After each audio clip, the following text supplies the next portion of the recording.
Hey, hey, hey, everybody. It is Friday, and you know what that means. That's right. It is another edition of the Real Deal Pod with Allister and Geoff. It is episode 83. It is a sunny Friday. It is me, your trusted realtor, Allister Carrington, alongside our trusted mortgage broker, our main man, Geoff Lee.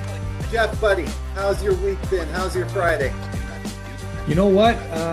You know how they say Fridays are supposed to be your relaxed day? I feel like my Friday is my Monday. It is busy. It is crazy. Usually Friday afternoon, I go and bounce out of here around, a quarter to three and go play hockey, but that's not happening today. Busy's good though. Busy's good. See, Yeah, I guess go ahead. just did our countrywide webinar actually yesterday. Nice. And it's kind of complementing with what we're doing here. So yeah, that went really, really well. And yeah, I'm excited. I'm excited about this year what GLM is going to be doing on the education and financial literacy side of things, and just really giving people um, a 60-minute pod, really, to be quite honest with Yeah, you, right? So yeah, it's in conjunction to what we're doing here, and in conjunctions to how we're kind of rolling out 2026. Yeah, I'm really, really, really excited about just mentoring people and giving those little golden nuggets about financial literacy. So it's one of those. It's good. Today's a that's good day. awesome. Yeah. That's awesome, man. Yeah, I guess like for me, my weekends aren't quiet at all. I always say like my quietest day, which isn't even quiet because it's my office day though, is Monday. Because it's Oh wow. yeah, well, it's because it's the day that I'm typically not out doing showings with clients. I'll like if I have showings on my listings, then yes, I'm popping out to those. Yeah. But I run my business almost like I used to in my previous life, taking care of stores. I Mondays I'm in the office, but then really Tuesday through to Sunday I'm out. Like Hmm. I'm out. So it's yeah, Fridays for me are I mean I'm out of here what in 45 minutes I got to get out and do some showing. So yeah, but Well, busy is and good. that's the thing. And that's the thing about a realtor's life is that it is evenings and weekends, right? Yeah, So it's because that's when people are available. So it's one it's of those it's love-hate true. kind of things, I think. Right? But it's fun. It's fun. I even got a dinner. I even getting a dinner out of these showings today. So that's fun. I get to Nice. spend some time with my clients, get to talk and spend some time with the family. So that's always the most important thing is making sure that the relationship just doesn't seem like a realtor Yeah. and a couple type of thing. We more so form a relationship. So it's nice Yeah. when we get to go out and spend some time breaking bread. Yeah, absolutely. Awesome, buddy. Well, let's get into it. Let's kick it because we've got a few things to talk about today.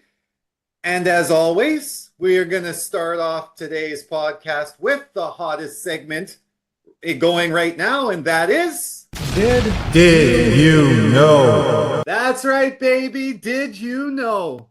And Geoff, did you know that rents in Canada just recorded their fourth largest monthly jump since 1988? So rents in Canada, biggest jump since 1980. So does that mean more Fourth people? largest Sorry? jump. Fourth Fourth largest. largest. Yeah. Yeah. Does that mean people are renting more? Is that what that means? No, in price. Oh, okay. So explain. Yeah, so that's what I will get into, my friend. So Canada just recorded its fourth largest monthly jump in rental prices since 1988, even while overall housing inflation is cooling. So this is all based on the new inflation report that just came out. So overall, and that was one of actually the most interesting things that I had taken away from the inflation report was that overall housing inflation is cooling. So here's why that matters. Inflation in total inflation picked up speed at the end of the year. Prices overall are rising faster again, even after a period where temporary factors were keeping things quieter. So when you strip out cheaper gas, inflation is sitting right at the top end of what the Bank of Canada is comfortable with. Now's what gets to the interesting part. Housing costs on the surface though look like they're easing. Shelter inflation slowed in December, but that relief is not shared equally. If you're a homeowner, costs are finally cooling. Mortgage interest growth has slowed. Utilities are rising much more gently. Overall, homeowner housing costs are now increasing at a pace below the long-term target for inflation. And that's a relief for people who already own. But for renters, it's a different story. Rent prices rose nearly 5% year over year in December.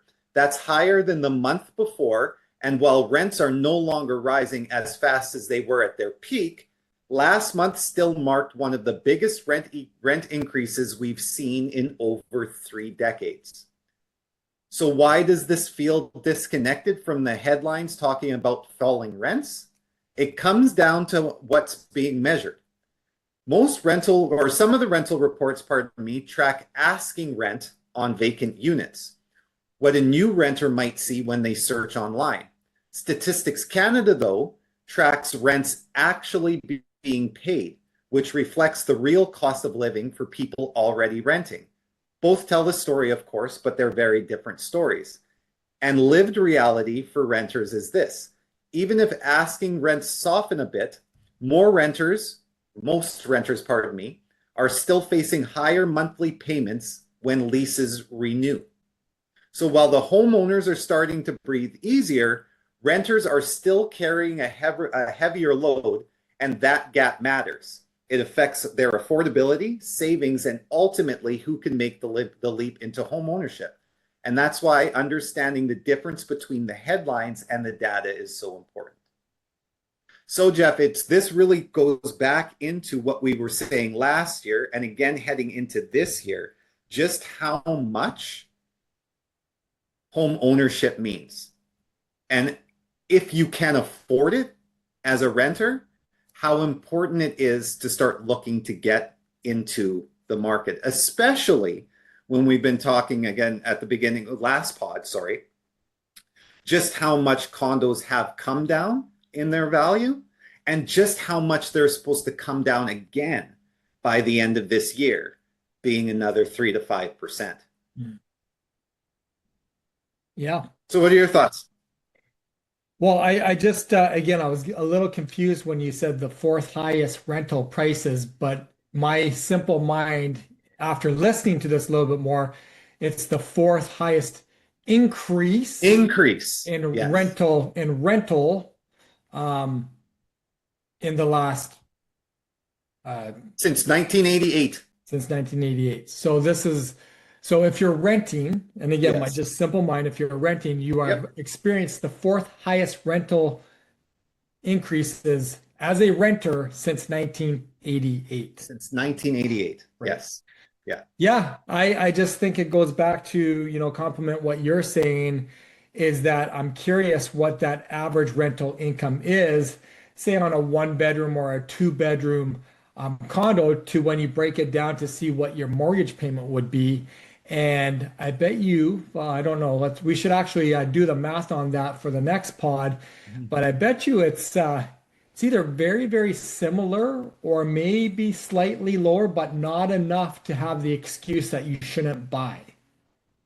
I agree. I think there was at one point in a few sectors of the Lower Mainland where last year where rent and mortgage had basically balanced out, Yeah. where they came out as being even.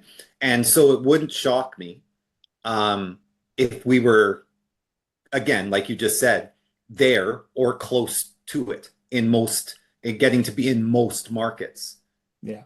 Right. Yeah, I would put an inquiry out there to our listeners that if you are currently renting, understand that you're in the 4th highest increase in your rental obligation since 1988.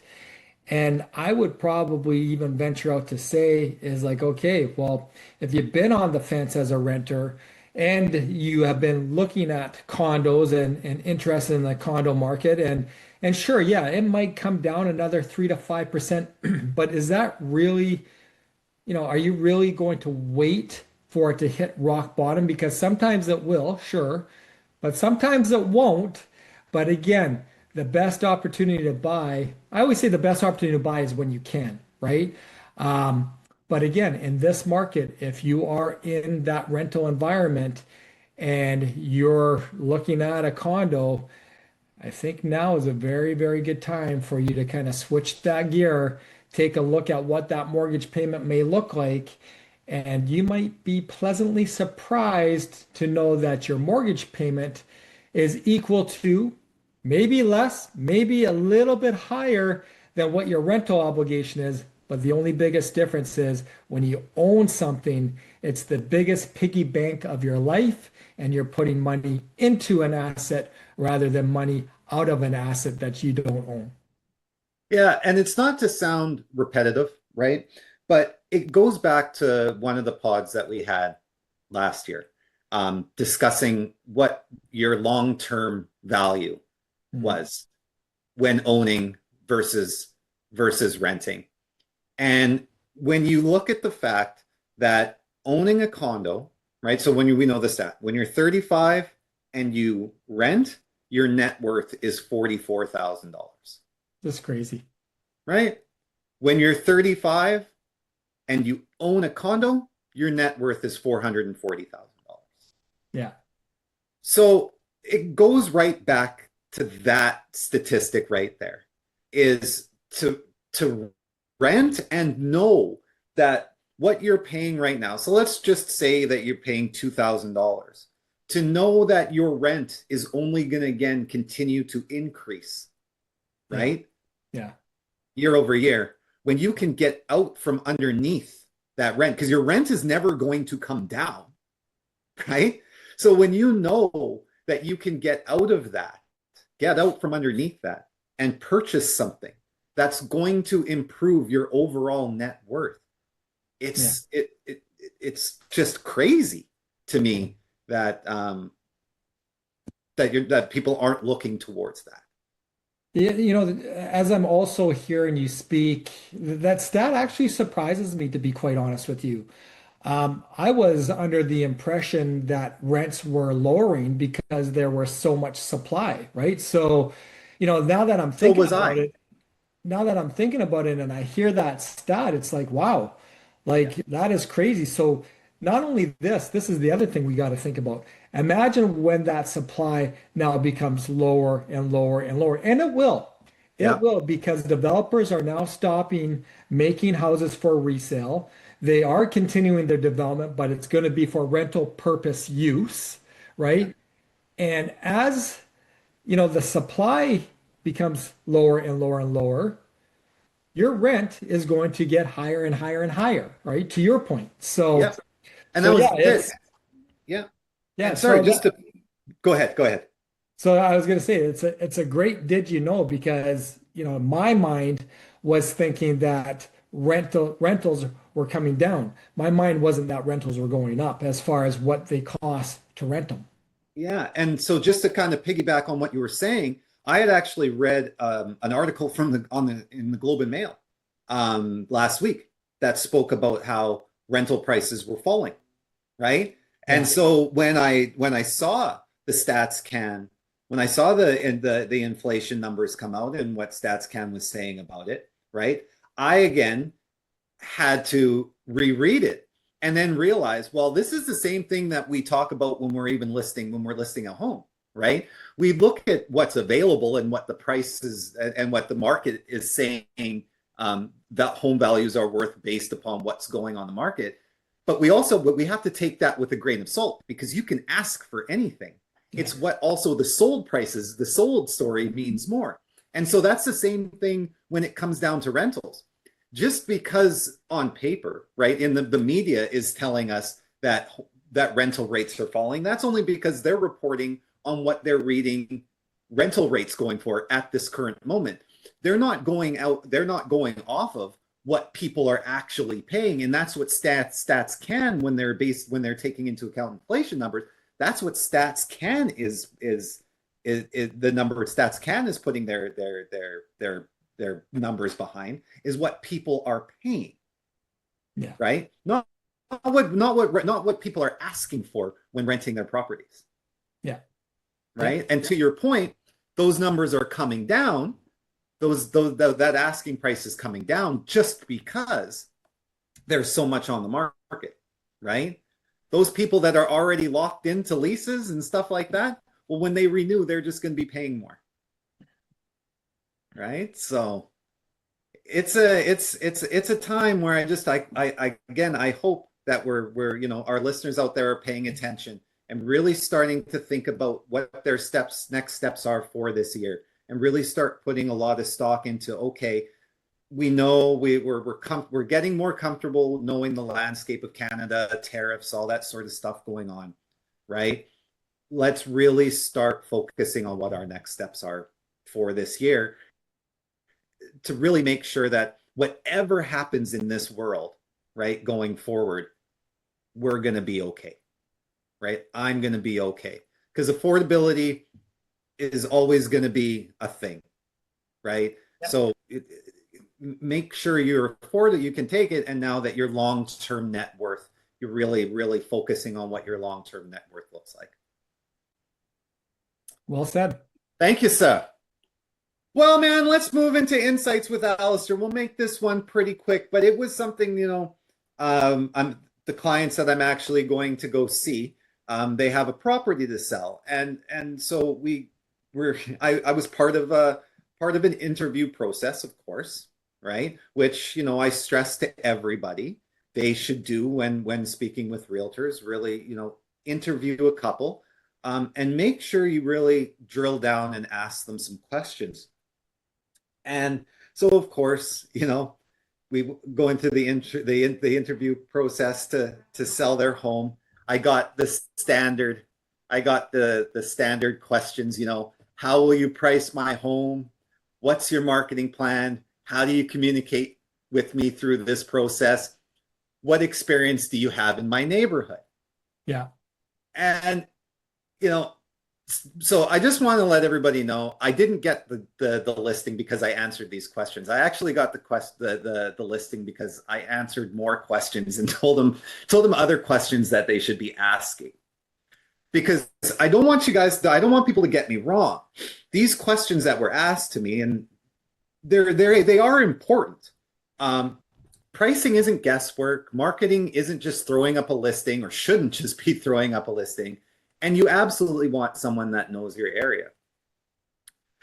But the thing is, in a market like this, in a slower market like this, those types of questions, they really only tell you what the agents know and not how they act when things are challenging or in a challenging market.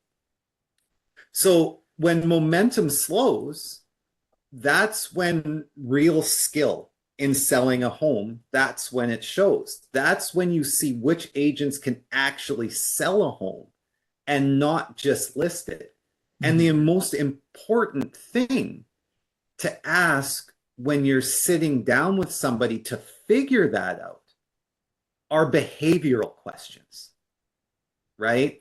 And so what I wanted to share with everybody just are my top 3 behavioral questions that I believe that everybody should ask when interviewing their realtors. I have a list, so for everybody listening out there, just reach out. I have a list of behavioral questions that that I believe you should ask realtors, but here are the top 3 that I have.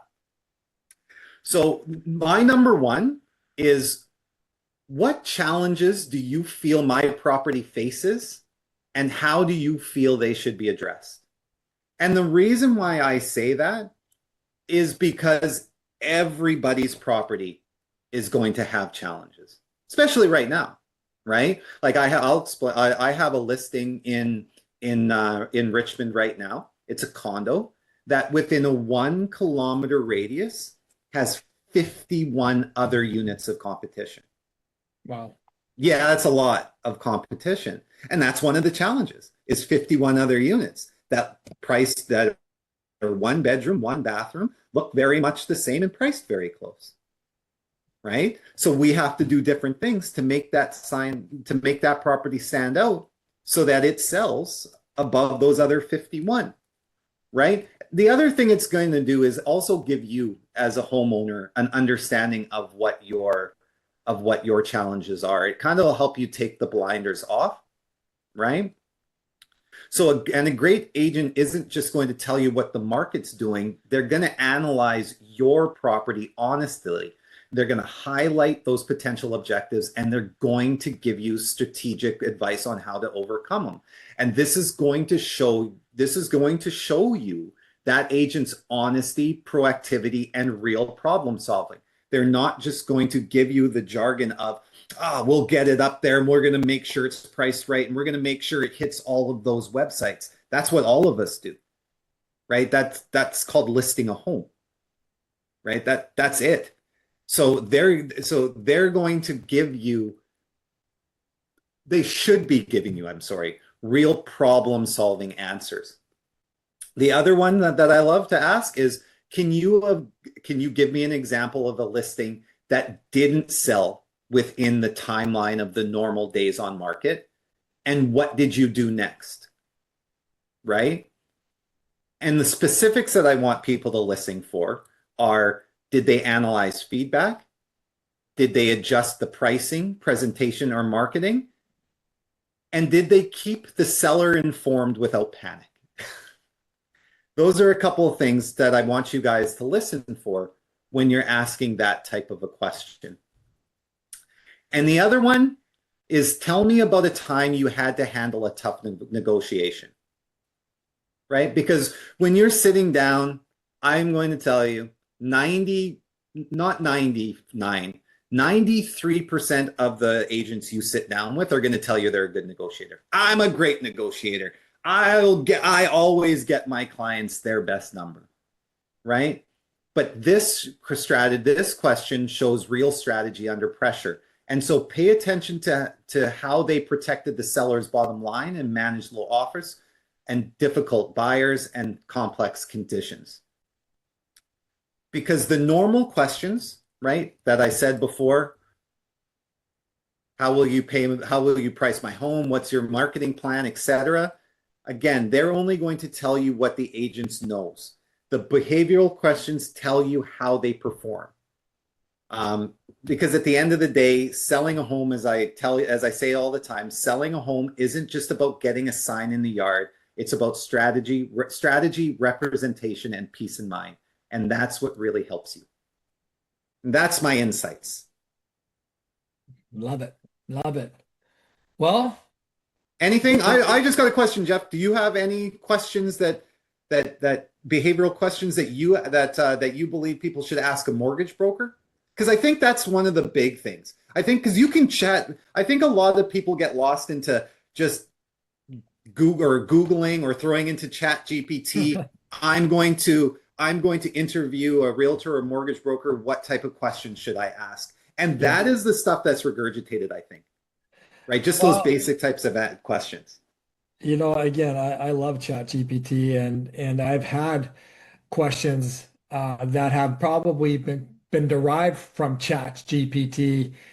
And I'll be honest, like they're great questions. So use Chat GPT by all means. But I think a lot of the question, but again, you also have to understand the type of question that's being asked, right? It's like using Chat GPT and just cutting and pasting it without really reading it or understanding the context of it. Because Chat GPT is great, but it asks you it can give you some really weird stuff too, right? So most people I find, and this is actually behavioral on their side of things, is that they're doing all the right things. You know, they're interviewing, they're asking questions. Let's be honest, they're guaranteed they're using Chat GPT. But the problem is they're not reading those questions so they understand what those questions are in Chat GPT, right? Because you can ask a question, you can get an answer, but if you don't really understand what you're being asked or what's being asked, as far as you asking me, and but you don't know what you're really asking, the answer really doesn't matter, right? Sure. And that's why I always say when even on these, like explain this to me like I'm in kindergarten, Allister, because this language is not making sense to me, right? Mhm. So yes, I've been asked lots of questions. I think the questions again are, our biggest question is, what's the best rate? And I always will reply as well, how about the personality of the mortgage? Like, Right. And so so I'm going to just interrupt because that's a behavioral type of question, right? That's a question that's underneath that surface question. And that's what I'm saying. Like, I think like if you were just if I'm telling you right now, I challenge you to just pop up Chat GPT quickly right now and type in, tell me the top 5 questions to ask a realtor. And they will say stuff like, uh, or what, yeah, how do you price a home? You know what I mean? Just the complete surface question that everybody that any realtor that basically just started out, you're kind of told just that's what you should know, right? But it doesn't get into how in a slower market, right? How do they actually handle your property getting sold over the other competition that you've got? Because the market's slower. well, you want to see what ChatGPT says? What did it say? What's your biggest challenge right now with buyers or listings? Oh, that's a good one. Number two, are you keeping more buyers active or more sellers active this year? Oh, that's doesn't handle listing though. That's talking about no, that's that you're just saying what should you when interviewing a realtor. I'm saying when you're selling the home. Oh, okay. Yeah, no, Okay. that when you're selling a home. Okay. Well, Yeah, well, that's we'll do that next time. I was yeah, like, hey, these questions are pretty good. but But that's what I mean also keep in mind your AI also learns from your you. behaviors. So Yeah. this is why But these no, but questions that's are what good. I'm saying, right? Like and that's where I get to behavioral based and it's funny because it kind of it I was having a conversation with an ex-colleague and I was just he's a VP of a company and he was talking about how a few years ago they switched their model their interviewing model, right? And the questions that they asked and they switched over to behavioral based because what it did was it got them away from having to ask for references. Because Right. what most people find, if you read, most people find references to be a waste of time. Because if you think about it, when you're doing an interview with somebody, what type of crazy person will offer you poor references? So you're not actually getting to figure out how they know if they know how to do the job, right? They're just answering those surface questions and then you're getting references saying, "Oh yeah, they're great, they're awesome," and then when they get into the role, they actually don't know how to perform it. So they found that by asking behavioral questions, they had a better understanding of whether that person could fulfill the role that they were being interviewed for, and at that same time, their retention rate grew. Yeah. Right? I think that would be another good pod because I think a lot of people who are employing people now, it's not the old traditional how will you help our company? Right. Where do you see yourself in 3 to 5 years or whatever that dumb question? There's a lot of diss tests that are being happening now, a lot of really kind of um personality behavioral, just kind of what you're saying as far as, okay, are these people's behavior and personality traits, are they suitable for the culture that we're in and the type Right. of company that we are? So I find that a lot of employers are going above and beyond when they're hiring, just because it's a lot of effort to hire. It's a lot of effort to train. Again, probably would be a great pod even a human resource officer to say, hey, like, what are the new ways in 2026 that companies are and how they're hiring, right? Yeah. That would be a great pod, actually. But Let's get into my stuff because I know that you have I a got, short window. I do. Um, I have a little bit of a short window. Mine is not going to be very long, but I do want to talk and follow up about the three mortgage mistakes Canadians are making here in 2026. Is this part Last, two? this is part two. Last week we talked about the loyalty tax, and just really simple is never taking your first offer from your bank. Always shop that mortgage around. Statistically speaking, that 72% of you will not shop that renewal around. You'll just auto renew. And statistically speaking, you are going to be paying about a half to a 1% higher rate if you were to shop it around. So again, remember, mistake number one is called that loyalty tax. What that means again is that when your mortgage comes up for renewal, do not take your bank's first offer, shop it around, and in doing so, you may shave a full percentage off the rate. And again, when we run the numbers, I think it worked out to be about $15,000. This week is mistake number two. Mistake number two is called the cash flow leak.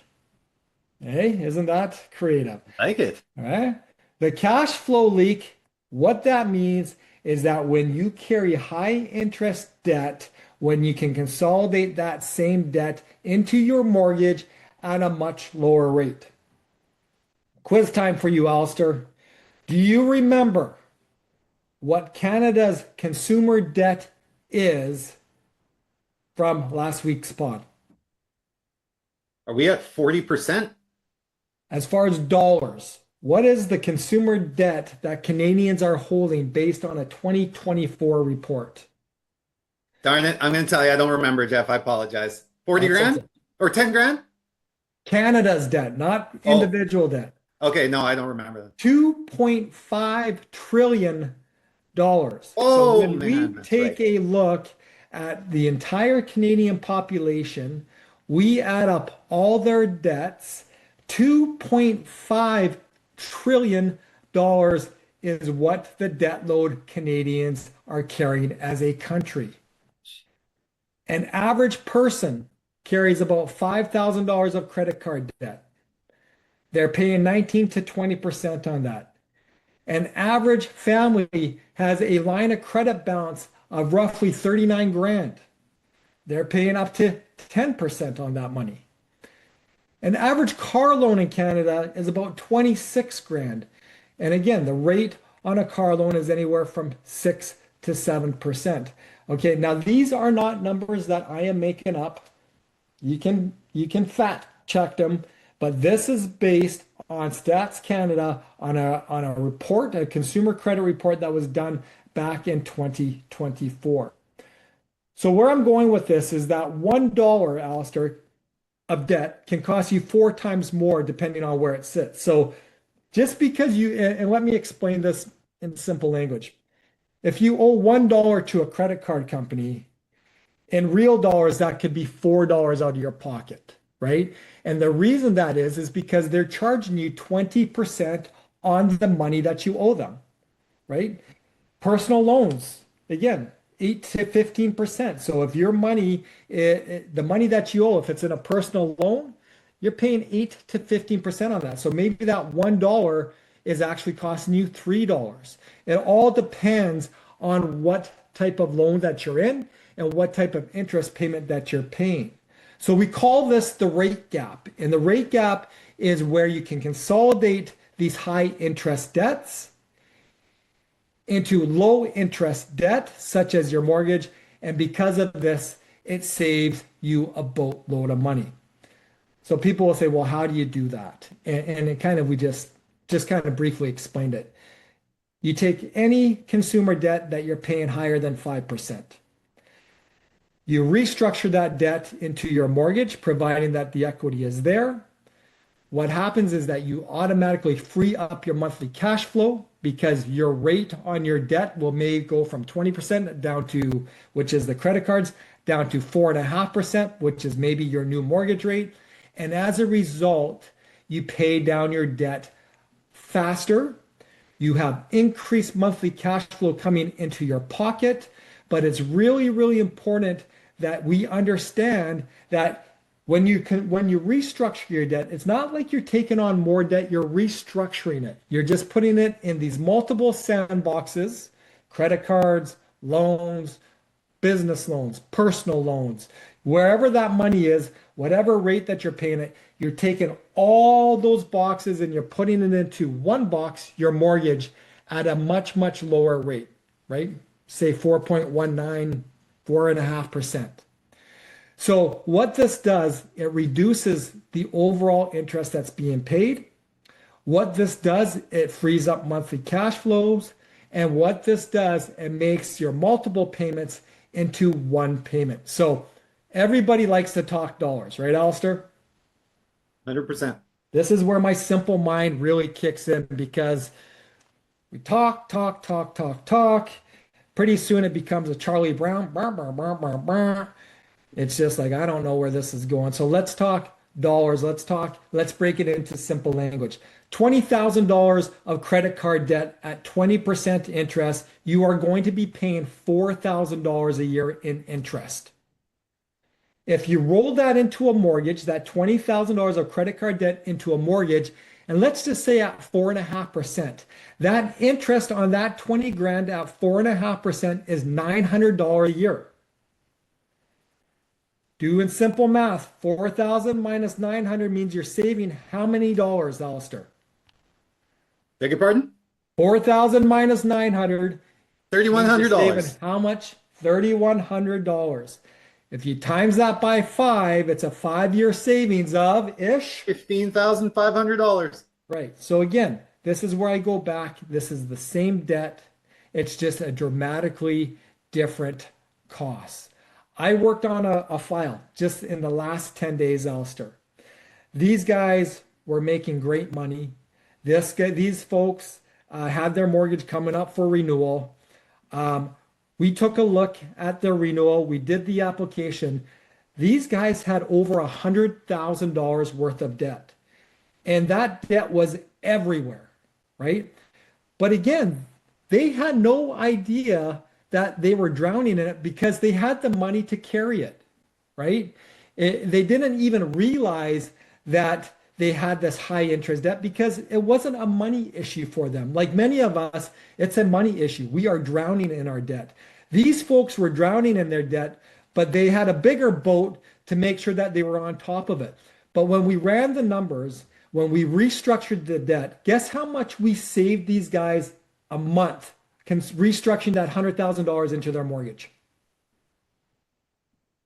$2,000.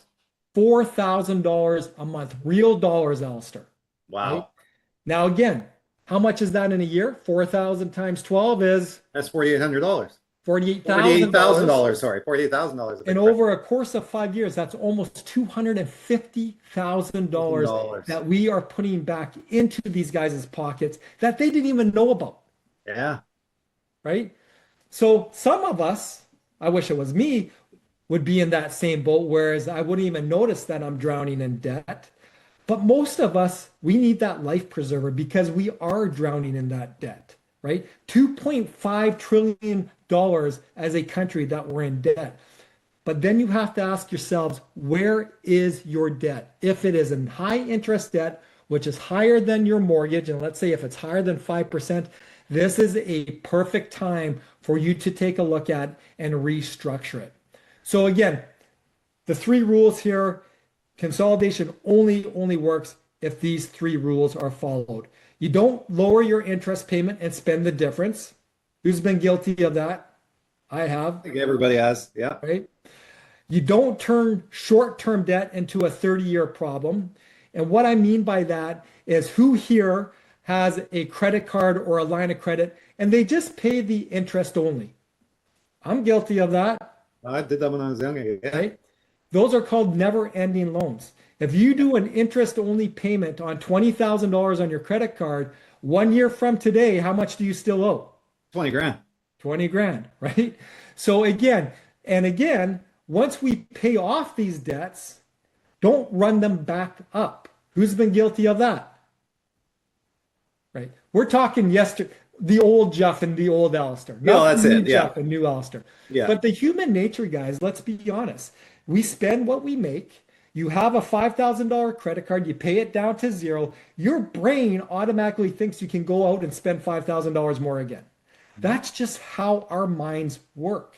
So again, I always say to people, look, if you have debt that's higher than 5%, if you own a home, this is important. If you own a home and there's equity in that home, you need to start thinking about restructuring that debt. And when you do so, you can stick real dollars back into your pocket. And maybe it's not going to be $4,000 in your pocket, right? But again, if I was to say, if we can restructure your debt, Allister, and be able Yep. to put $700 a month back into your pocket, real dollars, is that going to make a difference to your family? 100% it would. $500, 100%. right? Even $100. In all honesty, $100. right? $100 is going to make a difference to a family.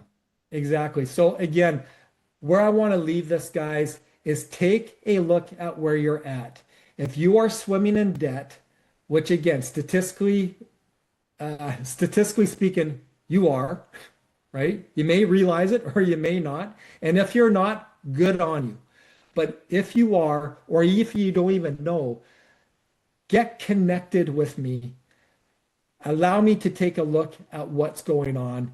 And again, maybe you could be these folks where we're putting $4,000 back into your family's pocket each and every month, which is almost $250,000, $250,000 over a course of 5 years.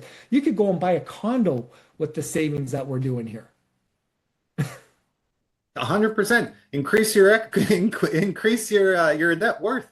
Buy a condo. Yeah. Next week, we'll jump into mistake number 3. Beautiful. Beautiful. Well, everybody, that is it. Thank you all so much for listening today. Geoff and I, as we always say, we hope we're doing everything we can to provide you guys with the most valuable content we can. We love doing this for you guys each and every week. Oh, enjoy your weekend.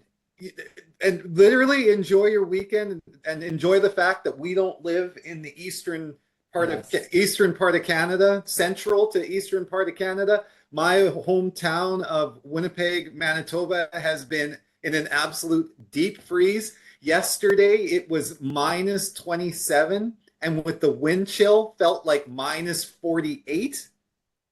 Today it feels a little bit warmer. It's a balmy, feels like minus 41. I think a friend of mine was telling me. So make sure that you get out and enjoy our weather.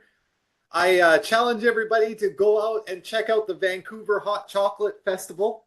It's supposed to be fantastic. I actually might try to get out there and grab myself a little bit of hot chocolate pastry out there. But have an amazing weekend. We will be back with all of you next week. Continue to love, like us, share us, tell everybody you know about us. And most importantly, stay empowered, stay informed, and Geoff, Stay tuned. that's right, baby. Stay tuned. Peace out.